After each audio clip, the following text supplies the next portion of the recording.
अब ये जो लाखों मुस्तहिक खानदान है, करोड़ों गरीब पाकिस्तानी है, ये मैं आपको नहीं बता रहा, ये हुकूमत बता रही है कि भाई ये इनकी हालत है हमारे पाकिस्तानियों की। हुक्मरानों की बराह रास्त फ्लाइट्स और हुक्मरानों के बराह रास्त दौरे जो हैं उनमें कोई खलल नहीं आया, क्योंकि इलामा इकबाल का ख्वाब और जवाद अहमद का ख्वाब और परवेज संदेला साहब का तजिया तबसरा, अब ये इतनी गहरी बातें हैं कि मैं नहीं चाहता कि मैं डूब जाऊं और हुकूमत पाकिस्तान को ये खत भेजा जाए और जिसमें ये मुतालबा किया जाए कि जो इमरान खान साहब के साथ सलूक किया जा रहा है वो मुनासिब नहीं है। ये कैसे हो सकता है कि किसी साबिक पाकिस्तानी कप्तान को अप्रोच ना किया गया हो। मुझे ये खबर दी गई है किसी बड़ी इंपॉर्टेंट शख्सियत की जानिब से, उन्होंने ये दावा किया है कि जरदारी साहब ने ये बयानात ऑन पर्पस दिए हैं, जान के दिए हैं, इमरान खान को टारगेट किया। अस्सलाम वालेकुम, उम्मीद है कि आप सब लोग खैरियत से होंगे। सबसे पहली खबर जो मैंने आपसे शेयर करनी है, इससे जुड़ी हुई कुछ और खबरें हैं जो आपको पाकिस्तान की कहानी सुनाती हैं और इन हुक्मरानों की कारकर्दगी पर रोशनी डालती हैं। ये बड़ी इंपॉर्टेंट स्टोरीज हैं, मैं वहीं से शुरू करूंगा। आज मैं देख रहा था कि अखबारात में इश्तिहारात थे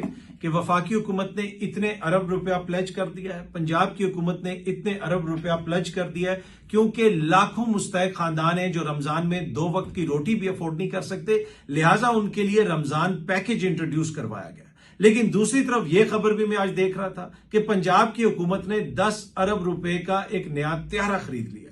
एक तरफ हालत यह है कि आपकी कौम जो है वो रमजान में रोटी 2 वक्त की अफोर्ड नहीं कर सकती, उसके लिए आपको पैकेज देने पड़ रहे हैं। लेकिन दूसरी तरफ हुक्मरानों के लिए नए त्यारे खरीदे जा रहे हैं और हुक्मरान ये भी कह रहे हैं कि जनाब हम कोई नई एयरलाइन लॉन्च कर रहे हैं जिसका ना अभी तक लाइसेंस लिया गया है, ना कोई दफ्तर बना है, ना उसका कोई सीईओ है। ये भी मिफ्ताह इस्माइल साहब कह रहे हैं, तनकीद कर रहे हैं। लेकिन इस चीज से कतई नजर आप देखें कि हुक्मरान अशराफिया किस दुनिया में रह रही है और आम पाकिस्तानियों की क्या हालत है। अब ये जो लाखों मुस्तहिक खानदान है, करोड़ों गरीब पाकिस्तानी है, ये मैं आपको नहीं बता रहा, ये हुकूमत बता रही है कि भाई ये इनकी हालत है हमारे पाकिस्तानियों की, हमें इनकी ऐसे मदद करनी पड़ेगी।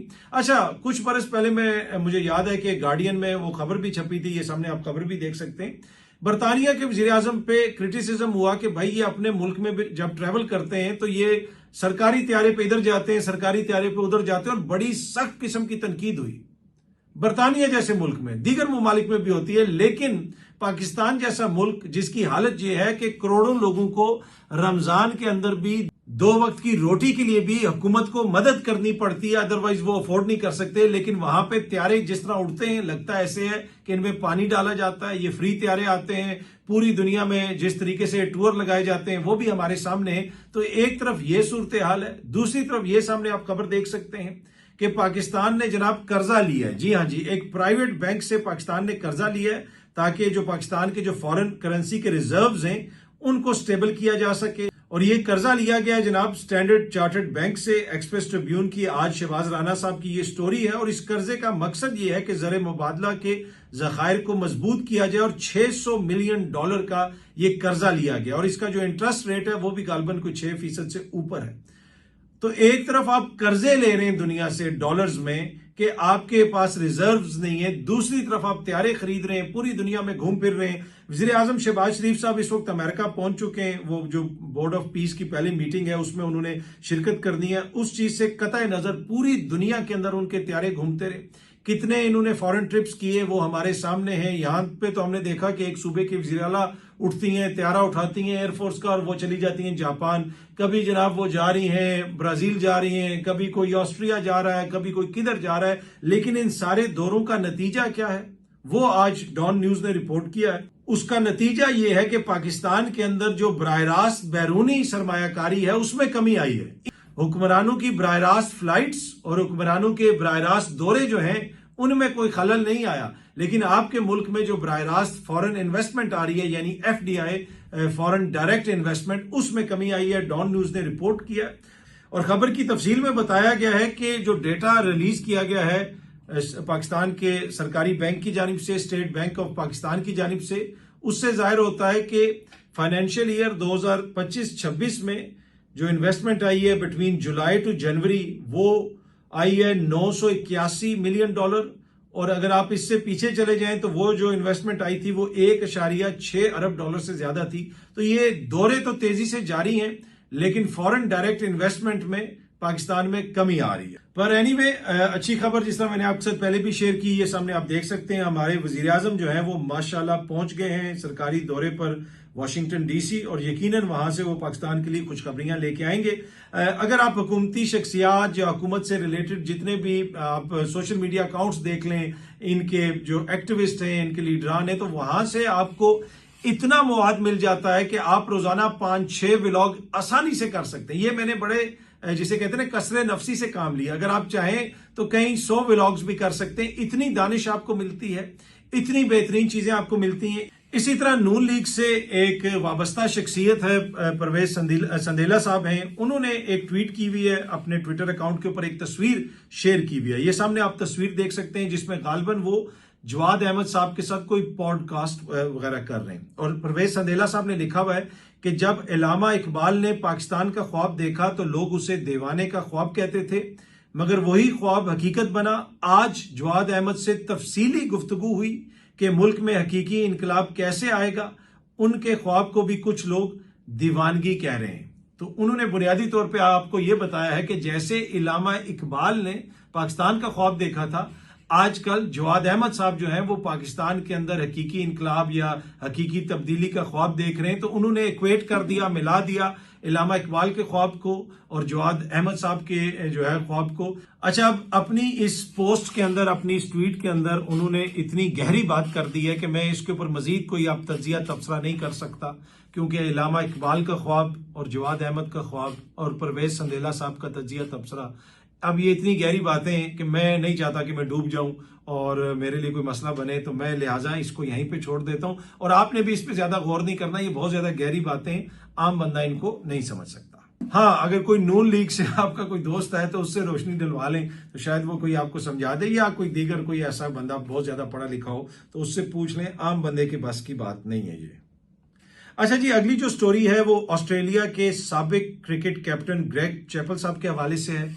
उन्होंने बेसिकली वो खत इनिशिएट किया, ये इनकी कोशिश थी कि खत लिखा जाए जिसके ऊपर दीगर जो कैप्टन माजी के रह चुके हैं, जो लेजेंड्स रह चुके हैं क्रिकेट के, वो सब साइन करें और हुकूमत पाकिस्तान को ये खत भेजा जाए, और जिसमें ये मुतालबा किया जाए कि जो इमरान खान साहब के साथ सलूक किया जा रहा है वो मुनासिब नहीं है, उसके ऊपर हम तहफ़्फ़ुज़ात का इजहार कर रहे हैं, उनकी मेडिकल ट्रीटमेंट का ख्याल रखा जाए और आइन और कानून के मुताबिक उनके साथ ट्रीटमेंट की जाए। तो इस खत को उन्होंने एक तरह से कंसीव किया, किसी से उनकी बात हो रही थी, उन्होंने ये आइडिया उनसे फ्लोट किया और फिर उन्होंने मिलकर, यानी दोनों शख्सियात ने उसको कंसीव किया और फिर उन्होंने ये खत लिखा और दीगर कैप्टन्स के साथ भी उन्होंने बातचीत की। अब जितने भी लोगों को उन्होंने अप्रोच किया, ये एग्जैक्टली मुझे नहीं पता कि कितने लोगों को अप्रोच किया गया, बहुत सारे लोगों ने उसके ऊपर साइन कर दिए, कुछ लोगों ने बाद में, जिनको लेटर वगैरह नहीं मिला था, उन्होंने बाद में उस हवाले से अपनी सपोर्ट जाहिर की, जिसमें सारिफ गंगोली हैं, मोहम्मद अजरुद्दीन हैं और कुछ और लोग भी हैं। तो उन्होंने बाद में इस पे अपनी सपोर्ट जाहिर की। लेकिन इंटरेस्टिंग चीज ये है कि इसमें कोई भी पाकिस्तानी प्लेयर शामिल नहीं है। अब मुझे नहीं पता कि ग्रेग चैपल ने क्या किसी साबिक पाकिस्तानी कैप्टन को भी अप्रोच किया है या नहीं किया। ये कैसे हो सकता है कि किसी साबिक पाकिस्तानी कप्तान को अप्रोच ना किया गया हो? अगर पूरी दुनिया के साबिक कप्तानों को अप्रोच किया जा रहा है तो पाकिस्तान में भी तो बड़े बड़े लेजेंड हैं, तो किसी ना किसी लेजेंड को तो अप्रोच किया गया होगा। लेकिन अभी तक कोई ऐसी इंफॉर्मेशन सामने नहीं आई कि पाकिस्तान के किसी साबिक कप्तान ने इस खत के ऊपर दस्तखत किए हों। अच्छा जी, हालिया दिनों में हमने देखा कि इमरान खान साहब के खिलाफ जरदारी साहब ने भी काफी बयानात दिए। अब इसकी क्या जरूरत पेश आ गई कि जरदारी साहब को अचानक क्या हुआ? अब कुछ बड़े बाखबर लोगों का यह कहना है कि जरदारी साहब को फिक्र लग गई थी कि जिस तरीके से आगे चीजें बढ़ रही हैं उसमें नून लीग की क़यादत के कुछ लोग, यानी नून लीग की जो हुकूमत है उसके कुछ लोग तहरीक इंसाफ के लीडरान से बातचीत कर रहे थे और इमरान खान साहब के हवाले से ये खबरें आना शुरू हो गई थी कि शायद उनके लिए कोई हालात बदल रहे हैं, हो सकता है कि वो बाहर आ जाएं। अगर वो बाहर आएंगे तो फिर बिलावल ने तो वजीर आजम नहीं बनना, बिलावल की सियासत किधर खड़ी होगी। तो जो जरदारी साहब ने ये बयानात दिए हैं, मुझे ये खबर दी गई है किसी बड़ी इंपॉर्टेंट शख्सियत की जानिब से, उन्होंने ये दावा किया है कि जरदारी साहब ने ये बयानात ऑन पर्पस दिए हैं, जान के दिए हैं, इमरान खान को टारगेट किया है कि जो भी मामला हल होने की तरफ जा रहा है उस मामले को खराब किया जाए और खान साहब का वो जो चेकअप वाला मामला है, दीगर मामला हैं, फैमिली तक रसाई है, वो मामला ना हो सके और ये तासुर ना मिले कि तहरीके इंसाफ के कोई मामलात बेहतर हो रहे हैं, और अगर वो मामलात बेहतर इन रियलिटी भी हो रहे हैं तो उनके अंदर किसी किस्म का रखना डाला जाए। तो ये जनाब दावा किया जा रहा है कि जरदारी साहब ने ये सारी चीजें ऑन पर्पस की हैं। अदरवाइज अब जो मेरा इस पे तज्जिया है कि अदरवाइज मुझे कोई और रीजन नजर नहीं आता कि अचानक जरदारी साहब को क्या हो गया, अचानक जरदारी साहब क्यों इमरान खान साहब से इतने नाराज हो गए जिस वक्त उनकी तबीयत खराब है। पहले उन्होंने कोई बयानात उस तरह नहीं दिए। तो इसमें जो कहा जा रहा है, खबर यह है कि जनाब जरदारी साहब को फिक्र लग गई थी कि मेरे बेटे की जो अगली वजारत उज़्मा है वो कहीं खराब ना हो जाए, हमारे लिए कोई मसला ना खड़ा हो जाए, पीटीआई के मामलात बेहतर ना हो जाए। अगर पीटीआई के मामलात बेहतर होंगे तो बड़ा मसला बन सकता है पीपल्स पार्टी के लिए।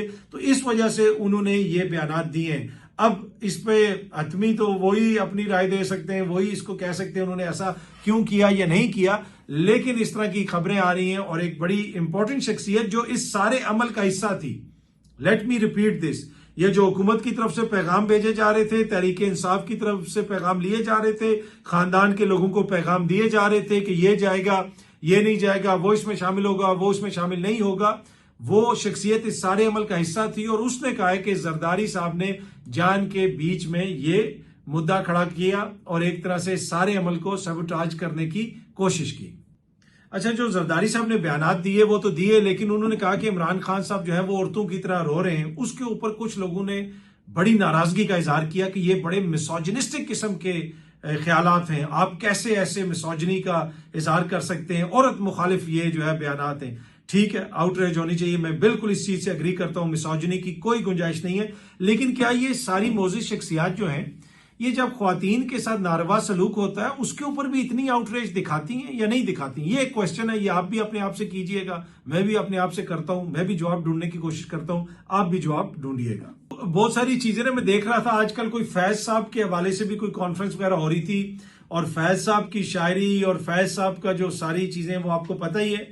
लेकिन मैं देख रहा था कि वहां पे जो हाइब्रिड निजाम का सबसे बड़ा अपोलोजिस्ट है वो भी दानिशवर बन के वहां पे बैठा हुआ था। इसी तरह कुछ अर्सा पहले हमने देखा इंसानी हकूक के हवाले से कॉन्फ्रेंस हुई और उसमें अदलिया की आजादी की बातें हुई और दीगर बहुत सारी चीजें हुई। उस कॉन्फ्रेंस में कौन कौन शामिल था, कौन कौन पैनल पे था, उस पर भी लोग हैरत का इजहार कर रहे थे। तो अब लगता ही है कि यहाँ पे हर चीज ही जो है ना वो बड़ी, जिसे आप कह सकते हैं सिलेक्टिव किस्म की, उसमें हर चीज अब रह गई है, चाहे वो ह्यूमन राइट्स हो या डेमोक्रेसी हो या किसी चीज के ऊपर आउटरेज हो, तो वो बड़ी सिलेक्टिव किस्म की हमें नजर आती है। बहुत जल्दी आप सब दोस्तों से दोबारा मुलाकात होगी। Thank you very much.